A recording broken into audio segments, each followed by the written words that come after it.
Hi viewers, welcome to my channel. ఈరోజు నేను 8 to 12 months బేబీస్కి food క్యారెట్తో ఎలా చేయాలనేది నేను చూపిస్తున్నానండి. ఇది చాలా మంచిది. రోజుకొక పూటైనా ఇలా ఇస్తే బాగా హెల్తీగా ఉంటారు. క్యారెట్ చాలా మంచిది కదా. సో ఇది ఎలా చేయాలో అనేది నేను ఈ వీడియోలో చూపిస్తున్నాను. స్కిప్ చేయకుండా చూడండి.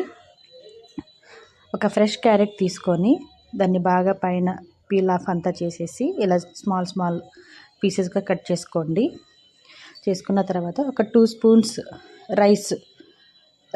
బియ్యాన్ని కొంచెం సోక్ చేసి ఒక కుక్కర్లో వేసుకోండి. కొంచెం ఒక పించ్ ఆఫ్ జీరా కొంచెం వేసుకోండి, డైజెషన్ బాగా అవ్వడానికి. ఇది ఒక 4 whistles వచ్చిన తర్వాత మనం స్టవ్ ఆఫ్ చేసేసి దాన్ని బాగా కూల్ అయ్యే వరకు పక్కన పెట్టేసుకొని చల్లారిన తర్వాత ఈ మిశ్రమాన్ని అంతా మనం ఒక జార్లోకి తీసుకొని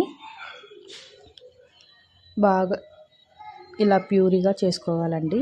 అంటే టీత్ ఉండదు కదా, సో వాళ్ళు నవ్వలేరు కాబట్టి పిల్లలు మనం స్పూన్తో ఇలా ఫీడ్ చేయాలి. మెత్తగా స్మూత్గా ఉండేలాగా చూసుకోవాలి.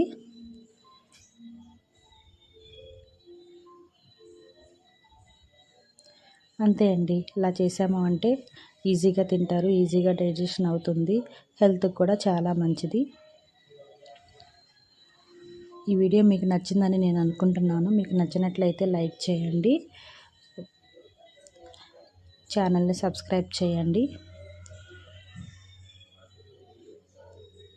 Thank you so much for watching my channel.